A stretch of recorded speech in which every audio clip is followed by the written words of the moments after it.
નમસ્કાર મિત્રો, જય હિન્દ, જય ભારત। આજે આપણે વાત કરીશું સંકટ મોચન યોજના વિશે। સંકટ મોચન યોજના એ છે કે તમને કુટુંબ દીઠ 20,000 રૂપિયાની સહાય મળવાપાત્ર રહેશે। તમે આ યોજનાનો લાભ કેવી રીતે લઈ શકશો અને આના માટે કયા કયા ડોક્યુમેન્ટની જરૂર પડશે તેની સંપૂર્ણ માહિતી આ વિડીયોમાં આપેલી છે, તો વિડીયો સાથે બન્યા રહેજો। જોઈશું જે સંકટ મોચન યોજનાની જે છે તેનો લાભ લેવા માટેની પાત્રતા વિશે। ગુજરાતનો નિવાસી હોવો જોઈએ, અરજદાર પાસે બીપીએલ કાર્ડ હોવું જોઈએ। ત્યાર પછી વાત કરીએ અરજદારની ઉંમરની, તો અરજદારની ઉંમર 18 વર્ષથી 60 વર્ષની હોવી જોઈએ, બરાબર છે।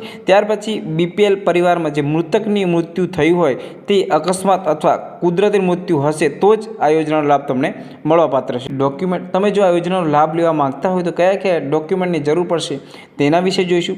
સૌપ્રથમ તો આધાર કાર્ડ તમારે એવું આપવું કે તમારું આધાર કાર્ડ લિંક મોબાઈલ નંબર સાથે હોવું જોઈએ। ત્યાર પછી બીપીએલ પરિવારમાં મૃત્યુ થઈ હોય તો તેનું પ્રમાણપત્ર, ત્યાર પછી જાતિ પ્રમાણપત્ર, ત્યાર પછી રેશન કાર્ડ, બરાબર છે। ત્યાર પછી તમારો એક બેંક એકાઉન્ટ નંબર હોય તે તમે આપી શકો છો। બેંક એકાઉન્ટ નંબર એવો આપો કે જે તમારું બેંક એકાઉન્ટ છે તે આધાર કાર્ડ સાથે લિંક હોય તેવું નંબર આપવાનો રહેશે, બરાબર છે। ત્યાર પછી આપણે જોઈશું સંકટ મોચન યોજના જો શું લાભ શું મળશે તેના વિશે। આ યોજનાનું સંપૂર્ણ સંચાલન ગુજરાત સરકાર કરે છે।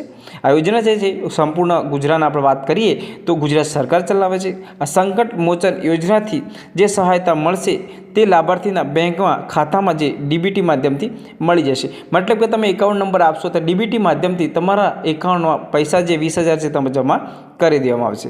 આ યોજનાનો લાભ બીપીએલ કાર્ડ ધારકને મળશે। એ ખાસ યોગ્ય સૂચના છે કે આ યોજના જે છે બીપીએલ કાર્ડ હોય એટલે તમે બીપીએલ હોય તો જ તમે આ યોજનાનો લાભ મળવાપાત્ર રહેશે, બરાબર છે।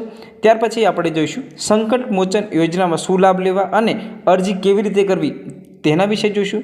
અરજી કરવા માટે તમારે જિલ્લા કચેરી અથવા ગ્રામ પંચાયતમાંથી સંકટ મોચન યોજનાનું ફોર્મ મેળવવાનું રહેશે। મતલબ કે ગ્રામ પંચાયતમાં જઈ અને જિલ્લા કચેરી જઈ આ જે ફોર્મ છે તમારે મેળવવાનું રહેશે। ત્યારબાદ ફોર્મમાં માંગેલ માહિતી સારી રીતે ભરવી, ત્યારબાદ અરજીપત્ર કચેરીમાં તમારે જમા કરવાની રહેશે। જે માહિતી હોય તે તમે ભરી અને અરજી જે છે એ તમારે કચેરીમાં જમા કરવાની રહેશે। આ રીતે તમે આ અરજી કરી શકો છો। યોજનાની ઓનલાઈન અરજી પણ આ થઈ શકે છે, બરાબર છે। વિડીયો તમને ગમ્યો હોય તો વિડીયોને લાઇક અને સબસ્ક્રાઈબ જરૂર કરી દેજો। જય શ્રી રામ।